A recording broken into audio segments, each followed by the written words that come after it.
Welcome back to Straight Facts. It's Wednesday. Man like Sava is here with me. How are you, buddy? You well? I'm good. Yeah, it's been a crazy few days of transfer news and lots of streaming in the world of Tottenham. But yeah, never miss my Straight Facts with Terry Flewers ever. I appreciate that, mate. I appreciate that. And we will get on to Tottenham a little bit later with obviously some really interesting signings and goings on in the past 24 to 48 hours for you lot. But I wanted to start today with probably the biggest trending news around Chelsea fans everywhere. Not all of them, it has to be said, but a lot of Chelsea fans around the world calling for the sacking, calling into question the idea of Mauricio Pochettino, the ex-Spurs manager, being sacked. Many cannot understand why he hasn't been sacked at this moment in time. 10th in the league. They're not out, but they just got humbled by a 12th placed championship team. Yeah. He hasn't been sacked as of yet. There's infighting amongst Chelsea fans over players.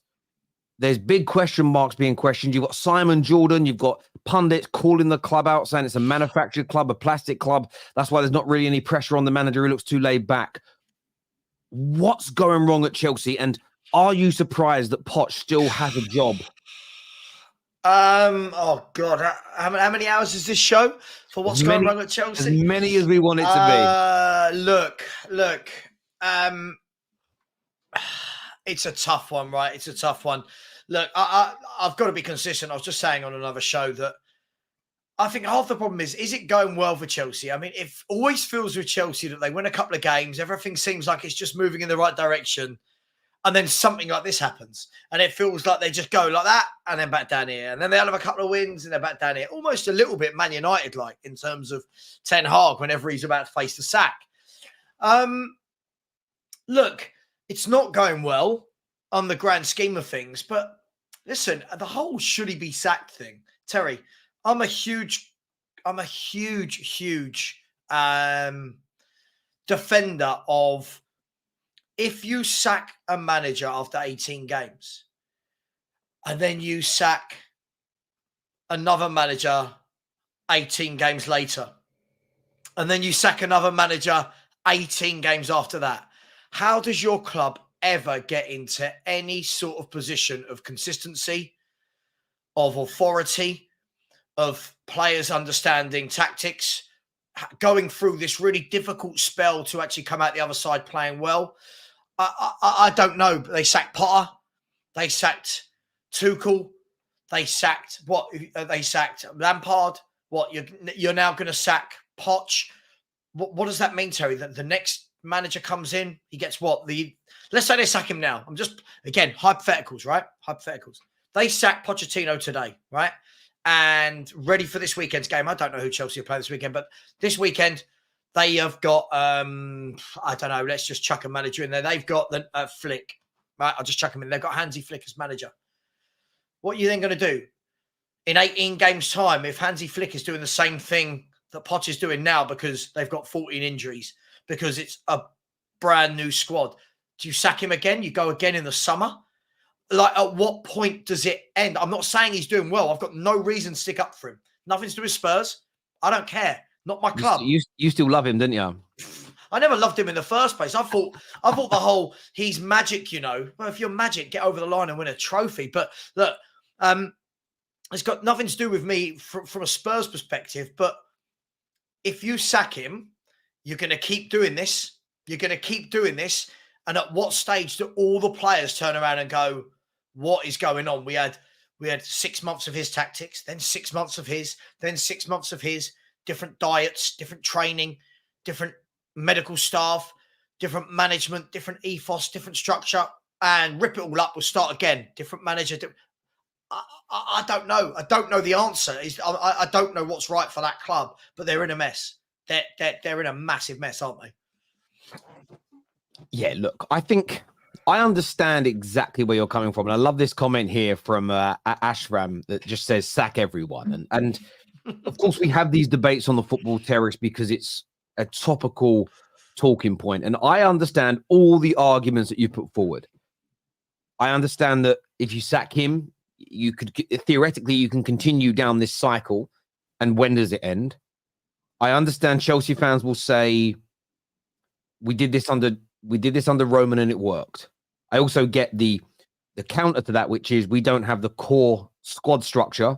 We don't have the quality of team. The world of football has also changed in that time period. So it doesn't work now in this context and in this scenario. I think that is a solid, grounded, understandable argument. The problem that I have with Poch is I just want to show you a quote that come out from Nazir Kinsella. And he says here that Michael Carrick knew Levi Cole would play at left back, and his game plan was to exploit that. Winger Jones had the beating of the 20-year-old and gave them an outlet they needed to release the pressure. Now, I'm taking nothing away from Michael Carrick. He's a United legend, one of my most favorite football players, ever. And I want nothing more than him to become a success in his managerial and coaching career. But the fact that the vast majority of Chelsea fans, rivals and pundits have consistently called out Poch for playing Colwell in a position that he's just not that good at doing. And now a championship team in 12th position, by the way, who themselves have 14 players out injured at that level. If they know that is how we expose them, and I understand that in its isolation isn't enough to sack Poch. And there was a comment made by Simon Jordan where he said Poch looks so laid back. There's Bobby Vincent here, a very, very credible Chelsea journalist, has said that Chelsea are continuing to back Pochettino. There does not seem to be any immediate pressure. I actually think that's almost an issue here. There's either not enough pressure and he's far too laid back, or the manager is feeling so under pressure, which tells you that it is coming from the hierarchy, that he's not thinking long term. And we had Ben Jacobs on the show earlier today, and he said the problem with Poch is thinking about the here and now. He's trying to win here and now so he doesn't lose his job, as opposed to planning, as opposed to building something. And the irony, just sort of reflecting on everything that's been said in the last 24 hours, I'm sitting here thinking to myself, I get the arguments for sacking him, I get the arguments for getting rid of him, but the people saying keep him, the only people that are saying keep him, they're the only ones where it's now starting to be contradicted. If the manager's making short-term decision-making to try and save his job, but you want to keep him for long-term building, that's where it becomes a contradiction. That's where it's a case of, well, what's the leadership at board level saying, hang on a minute, stop making short-term decisions, Poch, to try and win now. We're not going to sack you. We're going to back you. Get this team playing cohesive, free-flowing, good quality football, and we'll keep buying players and adding it to it. You can't build for the long term if the manager is making short-term decisions. That, for me, is exactly what Man United have done wrong. The manager's trying to win in the here and now, but the board are talking about the future.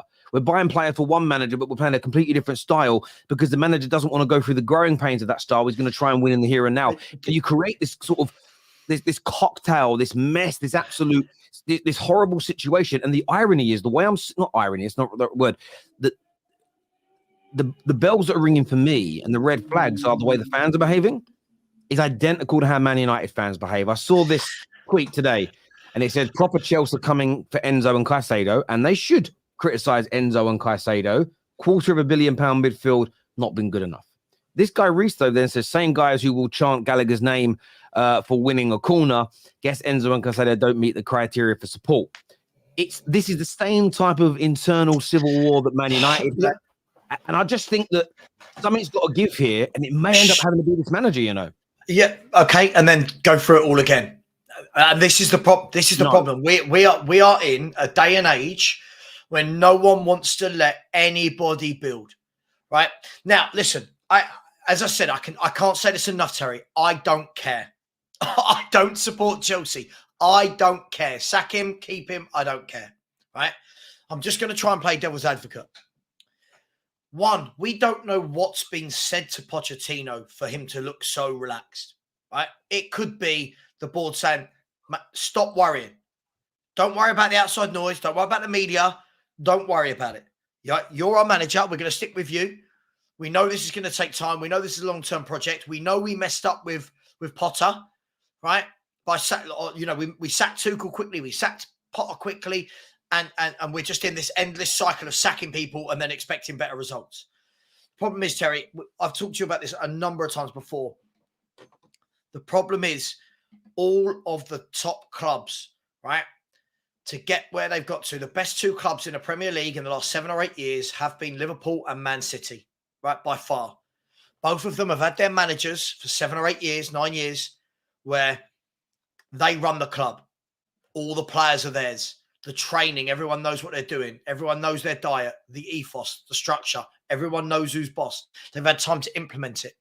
Neither of those two managers went in year one and did anything. Right, this is the problem. Neither of those two managers went in and did anything. Pep Guardiola, year one, everyone going, his football don't suit this league. Remember that? His football don't suit this league. Go back to La Liga. Go back to Bundesliga. Yeah, 1 year, boom. Right? Liverpool's manager came in.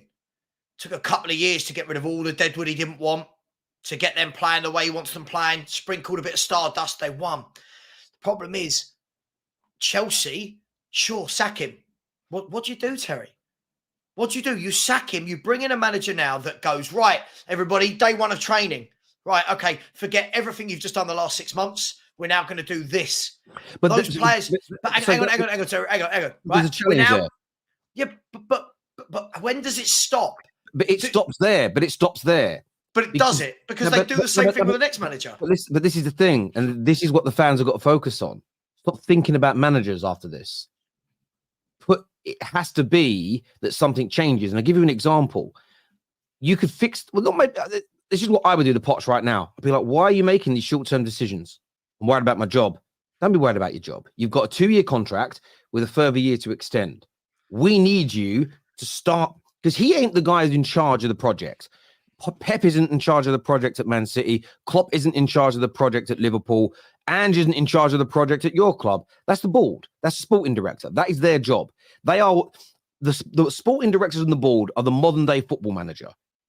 What our guys that we now call managers are head coaches. They run the team. If I'm Todd Bowley in Clear Lake, I'm turning around to him and saying, you are making short-term decisions on the pitch, which are not going to help us build for our future, because we've got to rebuild this foundation. Now, if Poch decides to not listen to his bosses and goes, I'm still going to play Colwell here, I'm going to keep rotating players that are in good... Because weird things, Broja played really well in the FA Cup.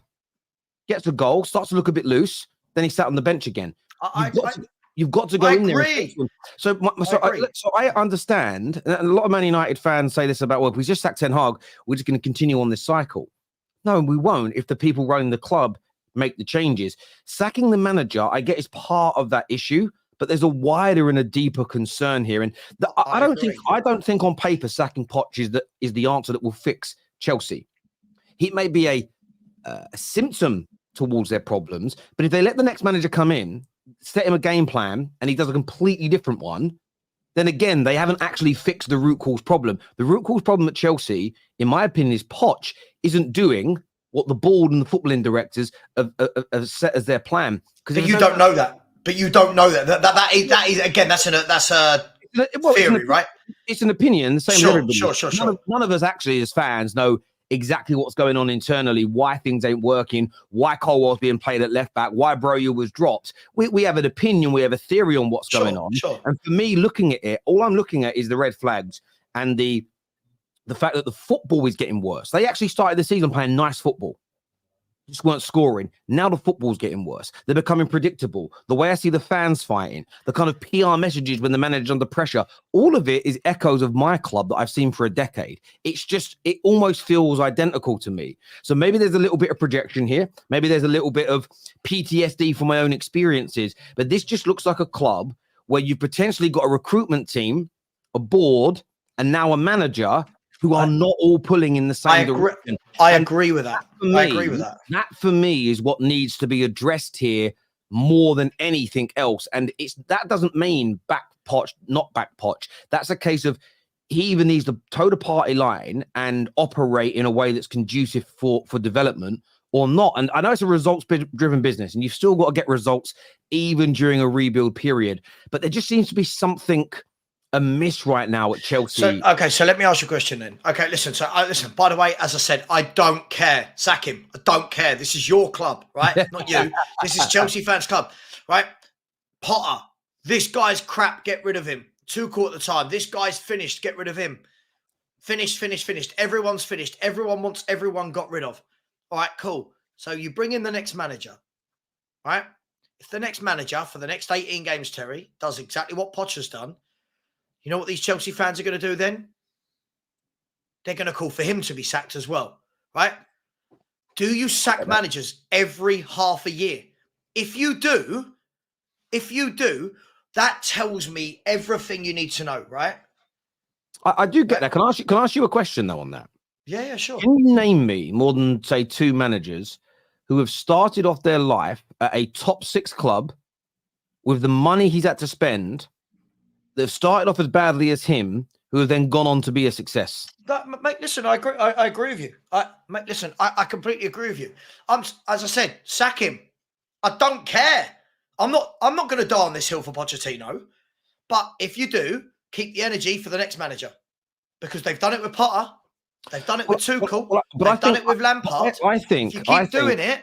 Again, I think if the next manager comes in, let's say the next manager comes in at the start of the season, so it's an easier process to assess. And come January, they've just been beat by a championship team in a semi-final of the League Cup game. They're 10th in the league. They're struggling to score goals. Players are being played out of position. I think they will. But if Poch's football was continuously getting better, they were starting to win more games. There was some real cohesion. They were excited. They felt like they were really moving forward. Even with some of these poor defeats, I think they'd be backing him. The problem that you have is the style of football and how sustainable it is key. And I think in the first few months of the season, what I heard from Chelsea fans was, it's not clicking, but I'm really excited about this. We can see good patterns, good movement. The ball's moving quicker. The football was nice, and it was. I would say in the last 8 weeks, that seems to have absolutely simmered away. And maybe I don't agree. I don't agree with that. Some of the games I've watched them. Okay. Well, some of the games I've watched. Listen, not every game. Some of the games I watched them, they look god awful. Other games I watch them and I think, if only you had a striker. Look, at the end of the day, sack him. Cool. You know what? I think half the problem is, Terry, is Chelsea are the most decorated football club, right? Right, these are the most decorated football club for the last 20 years, factually, right? In the Premier League. They've won more than anyone else in the last 20 years. Don't know if you knew that. Trophies, right? Yes, they have. Right? Yes, hang on. Yes, but okay. Hang on. In the last 30, okay, go on then. You don't know my point yet. You don't know my point. My point is, right, for the last 20 years, they're the most decorated football club. And what worked for them was they had a brilliant squad for most of that time, where managers could come in, top managers would come in, have 18 months, 2 years, win something, bugger off. A new top manager would come in with a top squad, sprinkle a couple of more top players on top of that, when Chelsea were one of the only teams with money, right? Chelsea were one of the only teams at that time that could go out and go, we'll have him, boom, right? Unfortunately, this Chelsea team isn't that. This isn't a squad where you could just go, right, let's drop this manager and win. This squad isn't that. Whether Chelsea fans want to believe that or not, none of us look at this squad and go, you've got to be winning the league. They're not good enough for that. Right? Now, are they better than 10th place? Yeah, they should be. Absolutely. I'm not doubting it. You could also argue they're 3 points off European football and 1 game away from a League Cup final. So there are, listen, football's like that, right? Fine lines. Yep. Fine lines in football. Chelsea win the next 2 games, they could be 6th. Right? That's the difference in football. I'm not saying sack him. I don't care. No, sack him. I'd like to see the circus continue. And I do get the argument that in that 20-year period of Poch of Roman coming in until he left, they're the most successful team in that time period. But you add an extra 5 years to that and say last 25 years, Man United go to the top. You change it and say the last 10 years, and they're nowhere near the top. The fact is, they haven't challenged for a league title in 7 years. I'm not disagreeing with you on large parts that they need to build a structure. I've been talking to Chelsea fans about this for the last 4 years. They need to build a sustainable structure.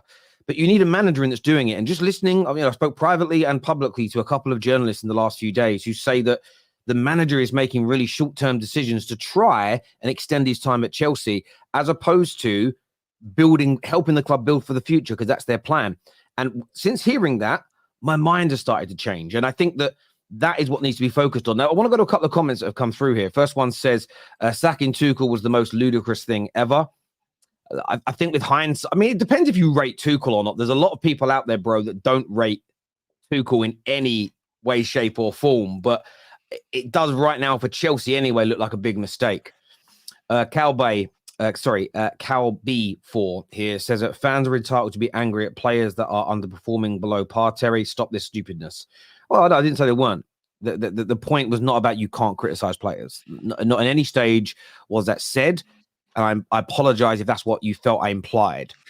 What I'm stating is that I'm noticing a civil war. Some backing Gallagher. And if you're backing Gallagher, generally they're not very happy with Caicedo and Enzo. And the ones that are loving Enzo and Caicedo, you can guarantee they're going in hard on Conor Gallagher. Why do I think? And this is what happens at a dysfunctional club. The fans become very, very, very polarized and divided. And that's why I'm telling you there are multiple problems at Chelsea. That was the point. Can I say something, right? What I love, first of all, is, you know me, Terry, what I love is football fans that can't separate my opinion from the club I support. Right? I find those people hilarious. Me saying this has got nothing to do with how Tottenham are being run and Tottenham not being a successful club. Nothing to do with it. The Chelsea fans going, bro, you're Spursy. We're not Tottenham. No, at the moment, you're not Tottenham. No, you don't have a structure in place at the moment. No, it doesn't look comfortable at your club. At the moment, my club's okay for where we are. My club recognised the problem and sorted out our issues in the summer. Right? This isn't about my club for your club. I think if Chelsea fans, listen, I think I told you this before, Terry, my brother-in-law and father-in-law are Chelsea season ticket holders. Yeah. Mm-hmm. Which for years when Chelsea were winning things was absolutely awful, right? It was awful. Yeah, we're winning this, we're winning that. And it's like, oh my God, blah, blah, blah. Now they're saying to me, like, because they're grown up, they're a little bit more mature than, you're Spurs, right? They're saying to me, we wish we had what you had. We wish you had a manager and a structure that's just been implemented like that you've got, where there's actually an ethos and everyone on the club is pulling in the same direction. The problem is, if fans want to hold on to this, we're Chelsea, we're a massive club, they are going to have to go through this pain, whether it's Poch, whether they sack him, bring in the next guy, there's going to be pain. The next guy is coming into the same shit that Poch has got. Multiple injuries, 30 new players in the space of a year and a half, club constantly changing. The new manager's coming into the same things as these. So I just think that they're going to have to go through this period of pain. They are not the Chelsea they were. And until the fans realise they're not the Chelsea they were, I don't think anything's going to change, Terry. As I said, sack him right now. Sack Poch. I don't care. But then what are you going to do? Who are you bringing in? You're bringing in a manager that's going to go, God, this is a mess. Jesus, this is a mess. The next manager coming in is going to go, Tuchel went quickly. Potter went quickly. Lampard went quickly. Right, hang on. Lampard went quickly. Poch went quickly. The next manager coming in from day one knows that he's got 18 games to sort out Chelsea Football Club. But I also think if that new manager comes in and doesn't play multiple players out of position consistently, doesn't make Conor Gallagher captain, Poch could have got himself, in my opinion, in these 18 Premier League, 19 Premier League games, far better results. I agree. And therefore wouldn't be under this pressure. So I think I get where you're coming from, but the new coach just needs to win 5 or 6 more games. And a lot of those games that they didn't win, they should have done. But what if they don't? Well, if they don't, then they're not good enough. Come on. What if they don't? New manager comes in, does the same thing as Poch. What's your excuse in 6 months? Well, there's no excuse. If you're given £400 million to spend, and you spend it, and you're getting outsmarted by a 12th place championship team, sitting 10th in the Premier League, and you're consistently playing multiple players in multiple games out of position, when players have really good games, they're very regularly being dropped for the next match, and you're creating no consistency, no chemistry. If you're doing those things all in conjunction, and you've got very short-term thinking, which is now being reported via very credible Chelsea journalists, then you're putting yourself in a position to be sacked. Sure. If you start a new job tomorrow and you don't hit your targets, you don't treat customers well, you're not very nice to your staff members, and you're not delivering based on what they employed you for, you'll find yourself out of work really quickly. The same as me, the same as anybody. So I get your point. There needs to be a club structure. But what about I said about flipping it? But you can fix a club structure and still sack a manager at the same time. I don't doubt that. I don't think they're mutually. I think they can be exclusive of each other. Now, I want to show you a video clip. I want to get your opinion on this, Sava. As a rival of Chelsea, something Simon Jordan has said today. Let's take a little listen, ladies and gentlemen. Is that people aren't that interested in Chelsea? That's worse than people having a critical opinion. Chelsea are almost travelling under the radar because they're not operating in people's mindsets, having much attention. We focus on them because they spent so much money. But there's apathy. You're right. They're not as big a club as Man United. Ambivalent. They're not as big a club as Man United. No, they're not. You know that. No, they're a manufactured club like Manchester City. You know, Man United are... This is it. That's the first one. We'll go back there. But he said they're a manufactured club like Manchester City, and they go on. One of the biggest clubs in the world, Jim. So everything they do is scrutinised to a ridiculous level. And do you think there's apathy, Simon? Right? I'm with him in that. Actually, I do feel that. I don't think there's a headline about Chelsea that I particularly give a lot of attention to at the moment. I think it's fair. Yeah. I think the other difference as well, just quickly on Ten Hag, Ten Hag's been there longer, and I think a lot of his signings that have come obviously directly from him because he's managed them before, he's going to face more criticism. Other than the fact it's Man United, because of he's been there longer, and you expect progression. Yeah, I get that bit at the end, no doubt. But what do you make of what Simon Jordan said? That the reason that Chelsea fans are obviously very critical, but you're not really seeing the same headlines as you do about Ten Hag. You're not seeing the same headlines as you do, Arsenal we'll get onto later. They've just failed to win their last 3 games, and it is turmoil, regression, sack the manager, where most rivals are kind of letting Chelsea go. Is it because, in Simon Jordan's words, they're a manufactured club and no one really cares about them in the same way of Man City? Do you agree with what Simon Jordan has said there? Jesus Christ, what are you doing to me, Terry?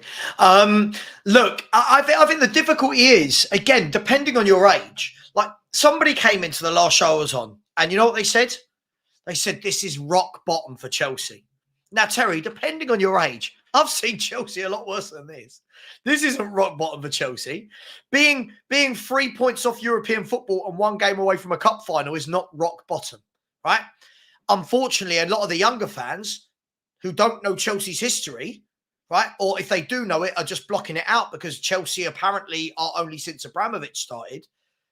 That's all they know. And I'm not blaming them, by the way. I'm not blaming anyone's age. If that's all you know, Terry. But for us older fans, you're the same age as me, right? I think I might be a year older or whatever, but you're the same age as me. We remember where Chelsea weren't this big club. Chelsea weren't a club that won titles and Premier Leagues and FA Cups and Cups. Like they won things sporadically, like Tottenham won things sporadically. So did Villa, so did Everton. But they weren't this juggernaut that they've been for the last 20 years. And half of the problem was loads of my mates who are Chelsea fans, loads of my family who are Chelsea, my extended family that are Chelsea fans, shouldn't say my family. They've all said the same thing. The biggest test for this football club is going to be what happens when the Roman Abramovich era ends, right? That's going to be the biggest thing. For 20 years, they had it very good. For most of that era, them, until City came along, had that money. They had that ability to buy the best players out there. And at all times, they had a squad where you looked at and went, wow. When a manager wasn't working, Terry, when a manager wasn't working, you'd look at the squad and go, why on earth is this not working? Look at that squad. And a new manager would come in, galvanise these top players, go, right? Chelsea now are going through a very difficult time. You cannot have, sorry if I'm ranting, you cannot have, Terry, I've not seen any team that just go for 20, 30, 40, 50 years as the best club winning everything. When I was growing up, when I was growing up in the 80s, a lot of it was Everton. Right, that's how I'm going back. A lot of it was Everton. Then that molded into Liverpool. Then as we got into the 90s, that all turned into Man United. Then you had Arsenal under Wenger and Man United were at it. Then that molded into Chelsea and City. Now it's molded into City and Liverpool. No club is up there for 25, 30 years, constantly challenging for titles because it goes in cycles. What works for a period of time will stop working at some point. So every football fan, every Liverpool fan thinks we should be winning a league every year. The Arsenal fans think we should be winning a league every year. City, Man United, right? Newcastle fans are going to start feeling that now because of their, not now, but because of their billionaire owners. Tottenham fans are now going to start going, hang on, look at this manager. We want to win titles. It can't work. I'm not saying everything's right at Chelsea. I don't think it is. But there has to come a time where people understand football history and they understand that football goes in cycles. And these Chelsea fans right now are going through what you've been going through for the last few years. I'm not saying that's right, Terry, but Man United, you had your golden 20 years, right? You've had your golden 20 years. You've come out of that and now you want to try and grow back. City, they're not going to dominate forever. They're dominating now. Yeah. They'll dip, then they'll have to come back. It's you know, I just think people are so, they're so now. We must be the best all the time. And that's a great winner's mindset, but it's not how football worked and it's not how football's ever worked. Yeah, look, I think the notion of saying Chelsea are manufactured, I get the, I get the challenge. I get the point because they're plastic, City plastic. But all that happened to those two teams, yes, it was always wealthy owners that made clubs grow. You know, or big sponsorships that helped make clubs grow. You know, Liverpool got it in the 70s and the 80s with Littlewoods, and you know, you had Blackburn, etc. Man United have always been wealthy, a lot of it through their own means, but they've had wealthy owners as well that have helped. All that's happened is that Chelsea, as they became successful, they grew their following. The same as when Liverpool was successful. The amount of people aged between sort of 35 and 50 that support Liverpool that are not from Liverpool, that was through the 70s and the 80s when they were the most successful team in not only in England, but in the world. Man United have had two spikes. We have a lot of fans from around the country and around the world from the 50s and the 60s when the Busby Babes were around, and then another massive spike of people all around the world from the 90s onwards, and vice versa. And I think that, you know, there are loads of people similar age to me from northern parts of the UK that support Arsenal, and that's because Arsenal were a brilliant team when they were kids. So I wouldn't say they're manufactured for that point, but what Chelsea are going through is it's the first time in their club's era where they've gone from being one of the best in the world to not being. Yes, they'd won trophies in the past, but they were a club with limited success in comparison to where they are now.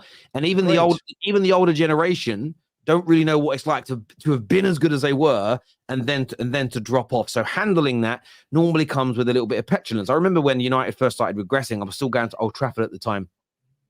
And we as younger fans compared to some of the old heads were like really angry. And a lot of them were like, oh, I hate where the direction we're going in. But I started watching Man United in the 70s and I watched them in the 80s. And there are many United fans of that vintage that would say the 70s and the 80s were far worse than anything we've experienced in the last decade. So you have to understand that for relativity. The apathy side of things, look, I think it's not even a dig at Chelsea. The problem that you've got right now, if Man United were flying, there'd be more focus on Chelsea. It's just that Man United are struggling at the same time as Chelsea, and we are a bigger news story because we are a massive club.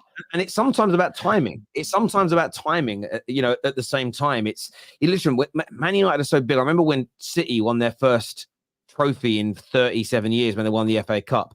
And it was very poorly done by the FA and the Premier League.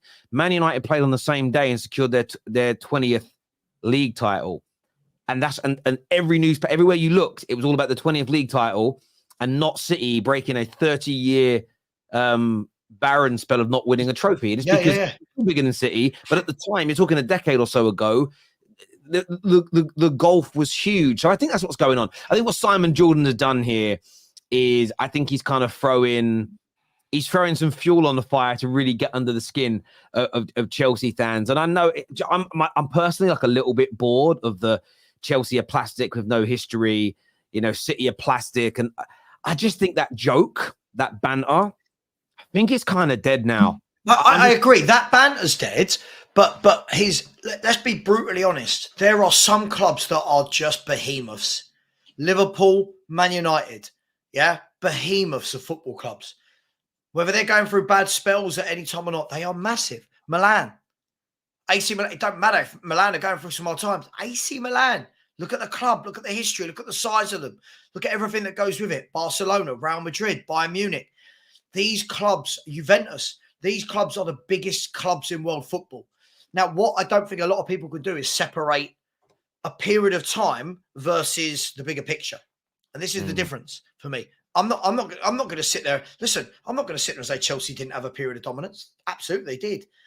God, but I've loved Spurs to have been winning trophies like that. Damn right I would, Terry. Damn would I would have liked to have seen Spurs winning trophies like that. But my point is this. Football goes in cycles. It does. United have had it. Arsenal have had it. Chelsea have had it. City have now got it. Liverpool have had it. I don't know who the next team's going to be. It could be back to one of the big boys. It could be someone else that come from nowhere, like a Villa or a Newcastle. I don't know. But if we had this conversation 20 years ago, Terry, people will laugh at that, me saying that. But if we had this conversation 20 years ago and I said, City are going to win 6 Premier Leagues in 7 seasons, people will go, shut up. You never know is my point. No, of course. I mean, how many years ago did you say? 20? If we said 20 years ago, Man City were going to win 6 in 7 league titles in 20 years' time, you'd say, no, they're not. I researched that because, 20 years ago, City finished 16th in the league on 41 points. Yeah, nobody would ever have believed you. And Newcastle were a team that were in and around the top 4 at that time, and Villa were like it. So it's, as you say, it's all swings around. And look, Villa had a little period, sort of 04, 05, right up to about 2011, 2012, where they're in and around competing. They were a good team. O'Neill came in, then they fell off for years, got relegated. They came back. They're obviously a team that's won European trophies. You got Nottingham Forest at the back. It's a team that won back-to-back Champions Leagues, for God's sakes. And there are peaks and troughs, absolutely. So, I don't agree that they're I don't want to discredit them. The reason I don't think they're manufactured, this is where I make Jordan wrong. Do I think that Roman Abramovich period made people think they're a bigger club than they are? Yes. But at the same time, you have to earn that history. Money aside, you still have to win trophies. And Chelsea did that. Fair play to them. I'm not knocking them. Chelsea did win trophies before that. Chelsea were winning trophies before that. Not at the regularity. They weren't scaring everyone for league titles, but they did win trophies, right? I think the problem that you've got here is not everyone can win a league every year, right? And what we've got to be really careful of is that every time someone's not winning a league, that they are obviously, I'm very different to Lee Gunner in this respect. That not every time, much lovely. Not every time a manager doesn't win a league can you just go, you failed, because not everyone at the beginning of the season, you can't expect that 5 managers have to win a league or they're sacked. It doesn't work like that. And that's the difference between football fans and expectations, right? Some football fans, I get it. I get why people are angry with me. The Chelsea fans that are just shouting in, don't care, Sava, we're Chelsea, we win trophies. Cool. But the Chelsea I grew up with weren't. And the Chelsea now needs to get back to that. Do you know what's really funny about it? This is what I would say to people when it comes to aim for trophies, yes. But take your logic to the nth degree. Let's say all of our clubs are run in the most impeccable way. We hire the best coaches available. We have the best sporting directors available. We have the best players in every single position, including our bench, available to us. 5 of those teams are going to fail to win the league that year. There's a guarantee that anywhere between 4 up to at least 3 of those teams, 2 or 3 of those teams are going to win nothing that year, because there's only 4 trophies that can be won if they're in Europe, and they probably would be. But there's still, even if all one club won one each, there's only 2 of those top 6 teams who don't win a trophy. Yeah, of course. So being run in the right way, that's why I don't agree with the blanket view. If you don't win, you're a complete and utter failure. You have to assess the situation. How far off the top were you? How close were you to winning? Yeah. Was the reason for you not winning because of your manager? Was it simply because someone said, like, American owners don't create success? Well, FSG have. FSG would have won a lot more if Manchester City weren't run so well and didn't have Pep Guardiola as their manager, which is part of their planning. If Pep wasn't there for the last 7 years and it was Poch running City, I still think City might have won something. Maybe. I'm still not convinced on Poch, but Liverpool would have definitely won more league titles. Yeah.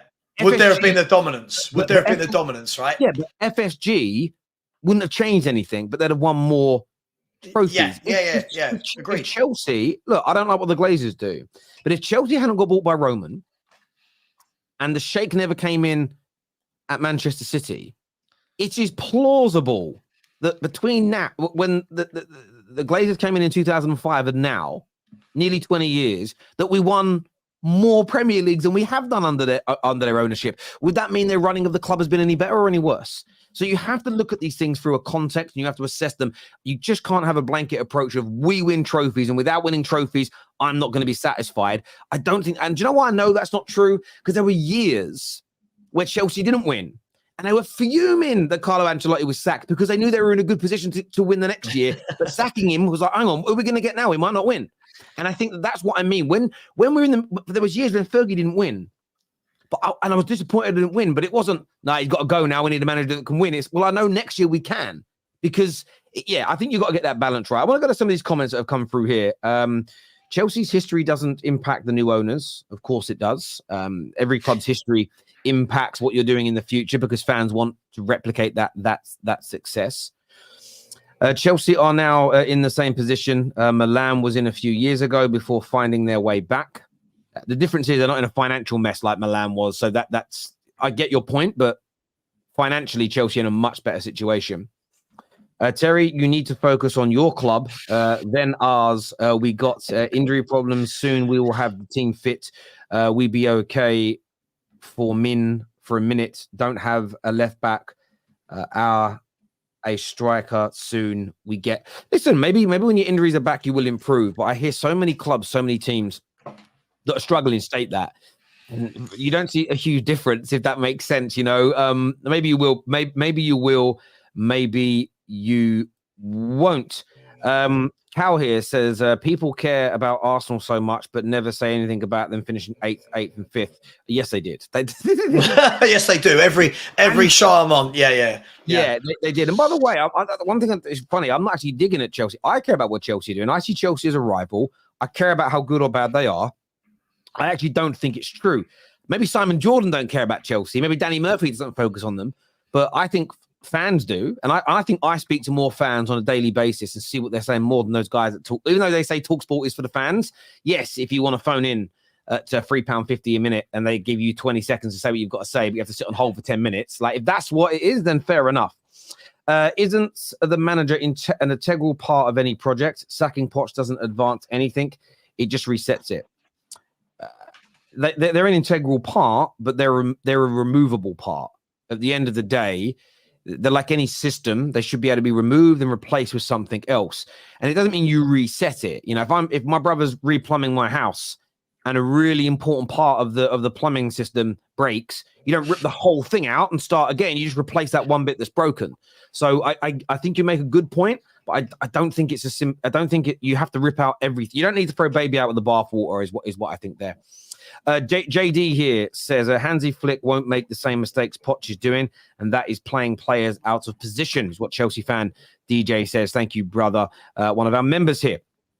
Moving on from Chelsea. Owners don't bring success, managers do. Cool. Biggest load of bollocks I've ever heard in my life. Do you want to know why? That's bullshit. Who brings the manager in? Oh, the owners. So it's just a nonsense. We talk about this all the time. Every part of the puzzle has to talk to every other part. You can have the best manager if you've got a bad sporting director, owners not backing them. For me, you've got to have all of that synced up. Yeah, you've got to have all of that synced up. So I think all of it matters. All of it matters. Yeah, because no top class manager has ever succeeded consistently under a terribly run football club. And the only example people ever give, well, Fergie won with the Glazers. Yes, because Fergie run the club still. Look what's happened since the Glazers started running it. Different kettle of fish. Speaking of Man United, Jadon Sancho makes his move to back to Dortmund today.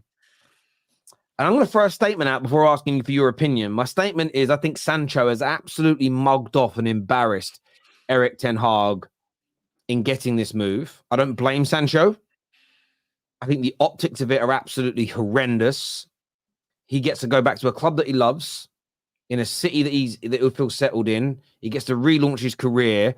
And there's Ten Hag, after all of this, hanging on by an absolute thread. I don't feel any sympathy for Ten Hag whatsoever. He's handled the situation terribly well because he's got it wrong. And in the end of the day, Sancho, in my opinion, has won this battle, will now relaunch his career. And in my opinion, I think he'll be successful. And I just feel like he's absolutely embarrassed Ten Hag hugely here. I'd love to get your thoughts on this scenario, how it's played out, and the future of Jadon Sancho. Yeah, I mean, we'll find out whether or not he's embarrassed shortly. I mean, if Sancho goes into Dortmund, starts playing immediately, starts banging in goals and assists, and they get the best out of him again, that will embarrass Ten Hag because he couldn't get the best out of him. I'm not blaming all Ten Hag because a lot of it has to sit with Sancho, right? But it all goes hand in hand. For a player to perform, they need to feel loved by the manager. They need to feel confidence in the manager. It needs to be the right system for them, all these types of things. If he goes to Borussia Dortmund, starts smashing it up, and Dortmund start to rise up the table a little bit, you're going to look across and go, hang on, Man United could have done with this player. Why wasn't this manager able to get this out of the player? Why wasn't he able to reconcile the differences with the player? Now, I'm not saying that's 100% right because, listen, Sancho's as much to blame in all this, but the manager's got to do what's best for the team. Sancho's doing what's best for him. The manager's got to do what's best for him, for Man United Football Club. And if that is, right, how do I put my arm around Sancho? How do I make him realise you are an integral part of the team? You are going to be one of my main men. I do want to reconcile the differences and get you playing to your best. He's not tried to do that. And it will backfire. Unless, if Jadon Sancho goes to Borussia Dortmund and is absolutely dog over there, right? If he is terrible over there, it could be well, there you go. Ten Hag was right. This is why Ten Hag wasn't too bothered about playing him, about reconciling, because it is the player.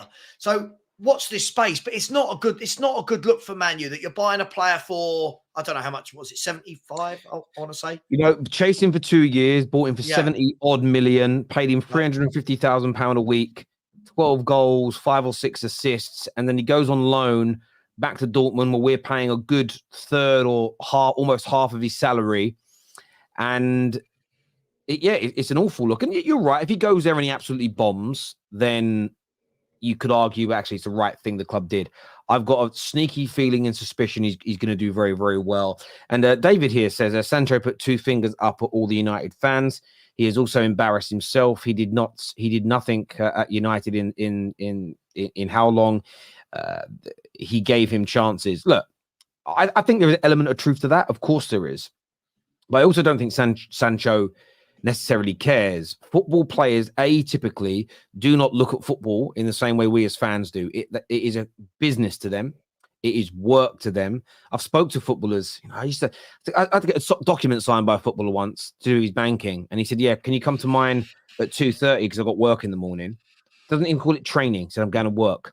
So that was an eye-opener for me around, wow, he's going to work. Now, when you go play football with your mates, you go and have a kickabout with the lads, or I'm going training tonight. No, I've got work today.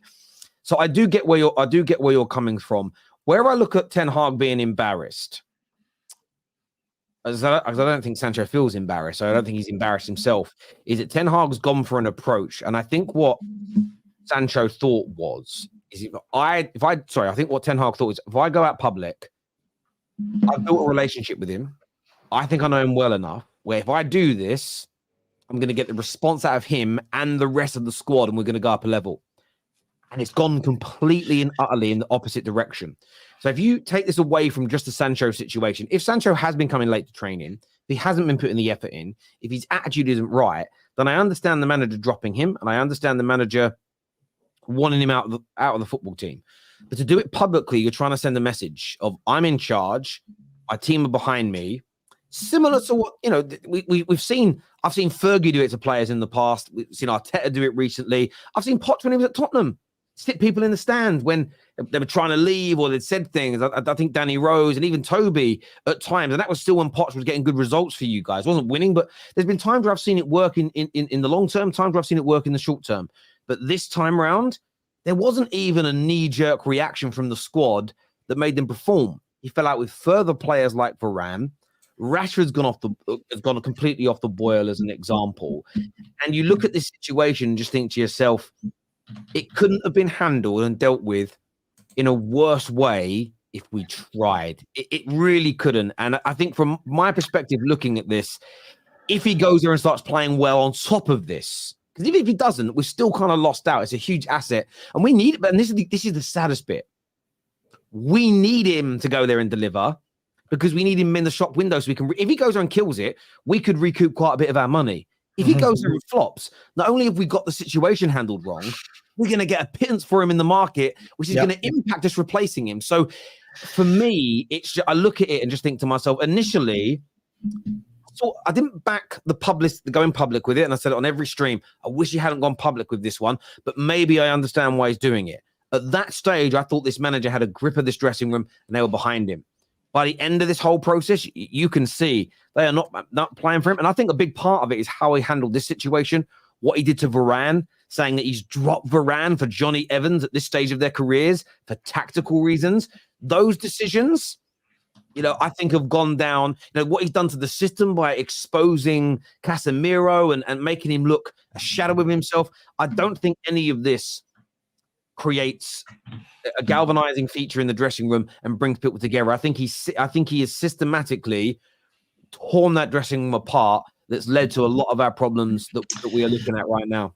Do you know what I think the thing is with this whole situation is, if it was purely that he had fallen out with just Jadon Sancho and United were doing well, and this was an isolated scenario, I don't think this would be anywhere near as bad for the look of Ten Hag. But because Man United relatively aren't doing well, and because there's also question marks around, well, you brought in Højlund and he's not done well, and Rashford, there's talks about him wanting to leave, and why did you bring in Mount? And Harry Maguire doesn't want to be, all of these different things within the club all point towards the manager, right? So I think it magnifies more on the manager because it's not just Sancho. Yes, Sancho was highlighted more than the others because he wasn't playing publicly and because of what came out. But I make you right, Terry. The biggest issue you've got is if he goes there, does terribly, and now you've got a very expensive problem on your hands. A la Tunga and Ndombele. You've got a player that no one wants on big wages, that no one's going to give you a transfer fee anywhere near what you paid for him. So it's a big loan move. And it's in Man U's best interest, I would think, that he goes there and smashes it. I would think it's in your best interest, right? That he goes there, grabs loads of goals, loads of assists, and reminds the world, hang on, this is what you're getting if you buy me. And this situation at Man U isn't me. I think that's in Man United's best interest for me. Only my humble opinion. No, listen, I think we need him to do well. And that's the irony in this. A lot of fans are like, oh, I hope he flops.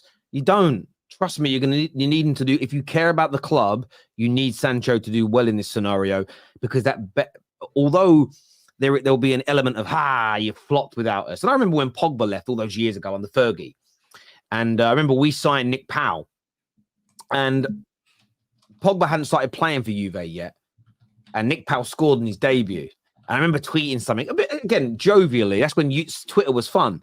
And he said, who needs Pogba when you got Nick Powell? Of course, I didn't mean it. It was a bit of sarcasm. But there was a part of me at that point that hoped Pogba wouldn't go on to be a great player. Not because I disliked him as a person. I just didn't want to face the pain of watching a player that I watched as a kid come through our academy be amazing elsewhere and not in a Man United shirt. And I understand some people will want to see Sancho flop. So there's a sense of, I'm glad he flopped because it makes us look better. I want him to do well because I think we need to raise the money so we can replenish this squad. So it becomes a difficult one. Look, and I understand, by the way, I do understand. People will say he hasn't fallen out with Varane. In my personal opinion, there was a fallout there. There was a problem. It may have been resolved now. But I do think if Lissandro and more so Harry Maguire hadn't been injured, I don't think Varane was coming back into the team. So injury has dictated that that has happened. And we cannot, as Man United fans, as much as we want to, and I understand this idea of protecting your club and protecting your manager, but to sit there, to sit there and pretend for one reason or another that he hasn't lost this dressing room to some capacity, that some of the players are not playing for him, that we have not improved one minuscule since this Jadon Sancho situation. It's been handled wrong. Now, you may still back Ten Hag and say, I want him to stay and remain. But to ignore this as a blemish, to ignore this as something he's got wrong, is crazy. Now, some will say, Terry, you're talking out of both sides of your mouth because you defended the manager initially. And what I said initially is I support the manager in dropping a player who isn't training hard enough. Do I believe that Sancho's had some training ground issues? Based on his history, I do believe there is a very strong possibility that element of the story is true. But then there's how you handle it is a completely different situation.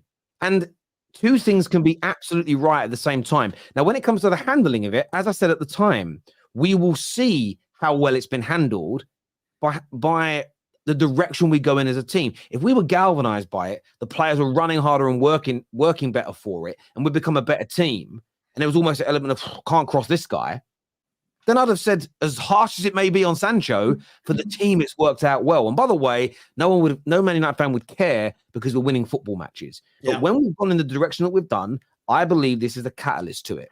And the stories will come out once he's gone, and I believe some of them will be true. I'm not saying every story about the manager that's negative is true, but there is no smoke without fire. And I just sort of feel like, genuinely, I feel like Man United, I get the want to defend your club and defend your manager, but there are times where I think you have to call things out. And Ten Hag in this scenario has been, and this is a Liverpool fan saying it here. It says Terry has always said Ten Hag handled this wrong and it should have been kept behind closed doors. All I've ever said, though, I will say this. What I did suggest, and this is my job to do this, is I did ask this question of what if he'd done it multiple times behind the scenes and the player didn't listen. And this was the last, I think this is what it was. It was a last ditch attempt maybe to get him on side. But when you do that last ditch attempt and you make it public, you've got to get it right. Yeah. And the whole situation, I mean, let's be brutally honest. You never want, I don't think any personal situation in any walk of life is best dealt with in public. I don't know. For me, these examples, especially in the world of football media, the moment you go public with it, you've got two ways of it going, right? You've got the ways of the club going, right, you two, knock your heads together, let's get this sorted. Or what we've seen happen is the alternative. Sancho doesn't play football. Ten Hag doesn't mention it or talk about it.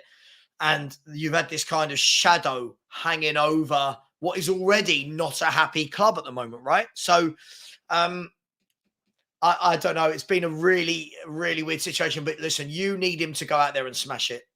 Whether or not it means him coming back under, I don't know, a new manager, whether it means him coming back. And that is also part of this. If the manager, if he does, that's why we didn't put a buy option in there. Because essentially you put a buy option in that buy option of 40 million and he kills it. That means it's 40 million for him or anybody else that wants Dortmund or anyone else that wants him. Equally, if the manager goes and Simeone, I'm just throwing, he comes in and goes, I want this kid, he could deliver for us. And I think that the new owners are keeping that option open. David here says, have to ask ourselves, if Ten Hag has lost the dressing room, is this the problem at United? Player power? It's a problem. Player power is an issue. I'm going to play devil's advocate, though. There are times, though, where I understand players not downing tools per se, but I understand players feeling disillusioned and teams struggling if the instruction's poor, the style plays bad. I can imagine how Casemiro feels playing in a role where he knows he's going to be exposed in games. Mm-hmm. And then Casemiro sees himself online in the media, but a pundit's getting ripped into, but him and his teammates are sitting there saying, but we've been telling the manager this. If we play this way, we're going to be exposed. And now we're all being ridiculed individually for something we don't want to do. I can understand it. However, how you handle it is a problem at Man United, which our new ownership has to address. And it's not going to be fixed by this manager, sadly, in my opinion. Patrick here says, didn't Sancho get 3 months off to help him last year? Ten Hag did put an arm around him and he tried another approach when it didn't work. Patrick, great point. Great point. And he did. And he did get 3 months off. And when Sancho came back, a lot of us, he had a handful of performances. We thought, oh, he's looking like the old Sancho here. We were happy. The manager handled it very well. That's why I do believe there is an element of truth to what frustrated Ten Hag. But then his approach is, I'm not going to be nice to him this time. I'm going to out him publicly. That hasn't worked either. And you've got to understand the lens I'm judging this from. I'm not judging this through the lens of, I love Ten Hag or I love Sancho. I'm judging it through the lens, which I think all fans should do to a large degree, what is best for Manchester United. And neither approach worked. The problem is that you've now, if Sancho was just phased out of playing and it hadn't have gone public, everybody would feel very differently about this situation. So I do agree with you. The manager tried. And I am not saying Sancho is blameless in this. But the manager's approach was still ultimately wrong. If KJ today steals from me and I sack him, but in sacking him, I also air the dirty linen in public and tell everybody what he did, there'll be some people that will say, Terry, you're right to sack him. It's wrong what he did.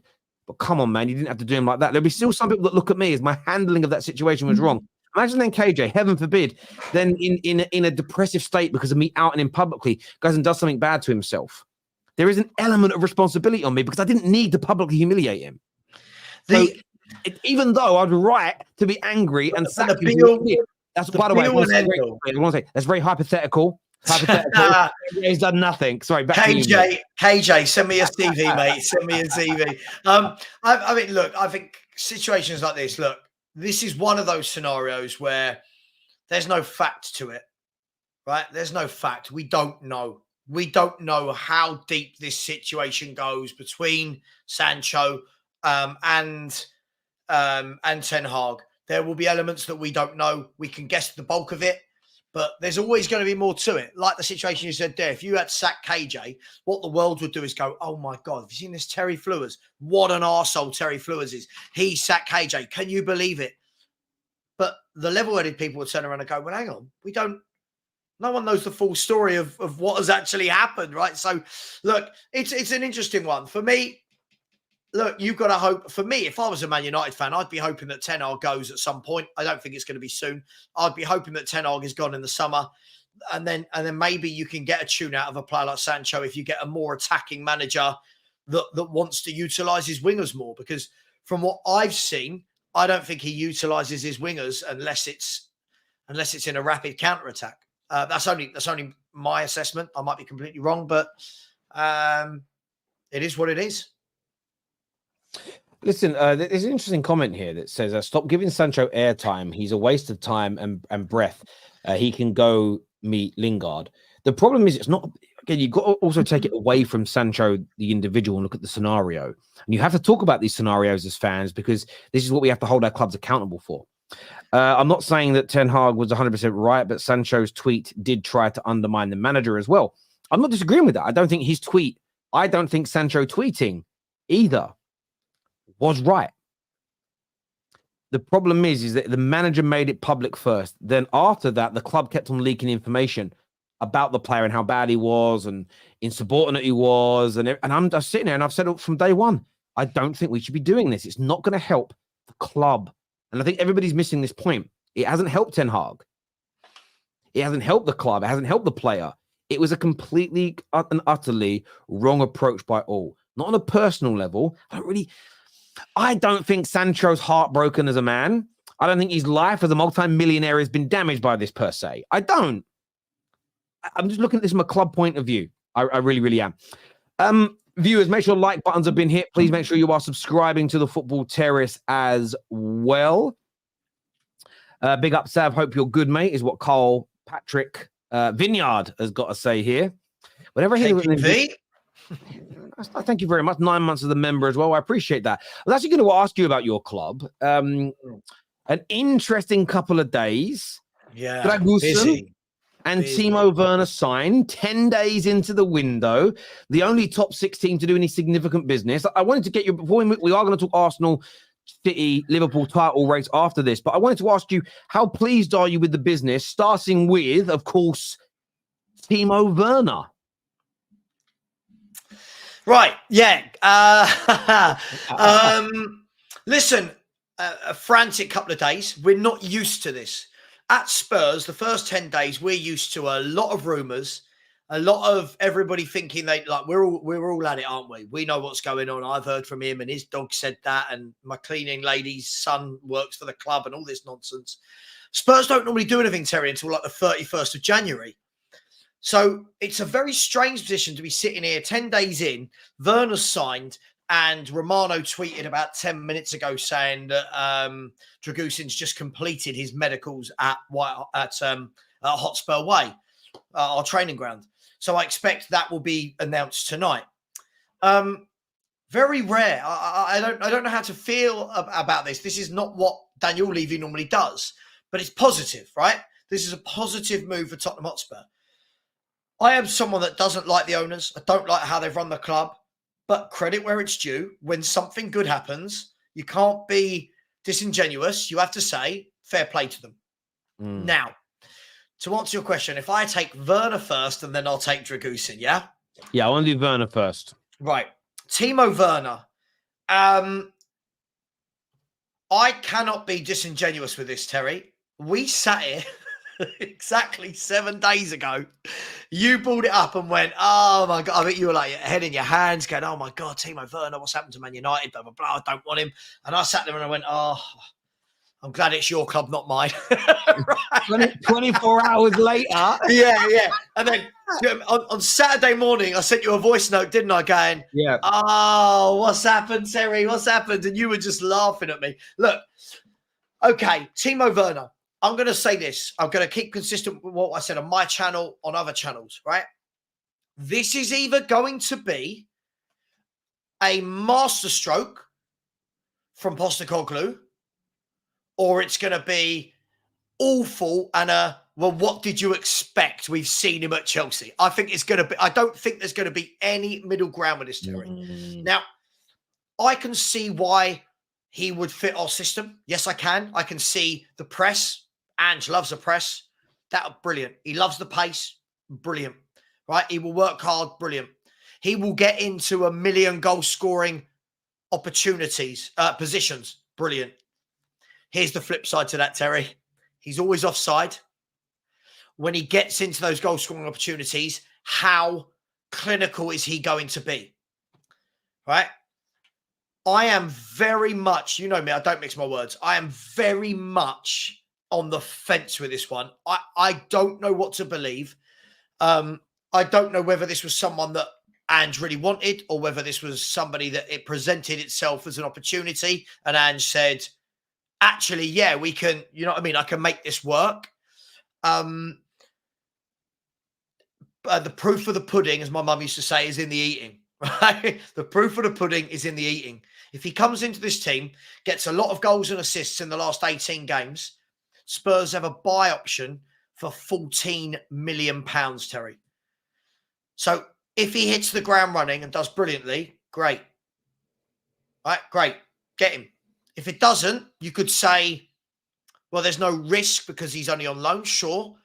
But for me, I'm gonna call it as it is. If it works, Postecoglou's going to get a lot of credit.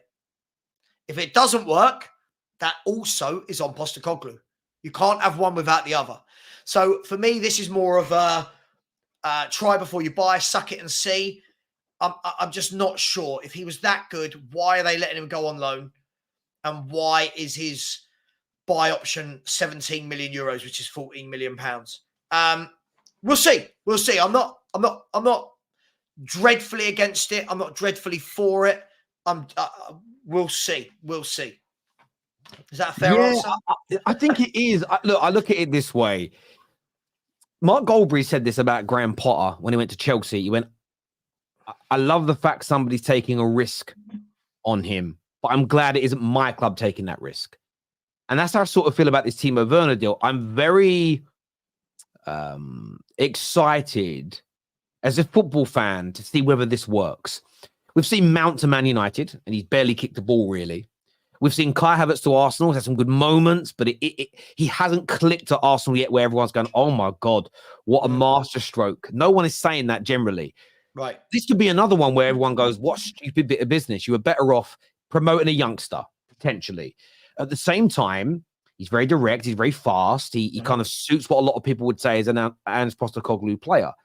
And I'm I'm really intrigued to see whether or not he can turn it round, because if he There's does, the word. Intrigued. I am. I'm intrigued by it. I'm intrigued by the deal. I'm intrigued by the deal because, yes, you're a rival of mine. I don't want it to work for you because it could make you further ahead of us, right? It could. But I'm just intrigued by it. I think it's a really interesting piece. My gut feeling is, I think he's going to work hard. I think he is going to be a thorn in the side of people. I still don't necessarily think he's going to have that clinical edge, because I don't see why that suddenly appears again. He hasn't even. He did okay last year. He's not even kicking the ball for Leipzig, and that, I think, speaks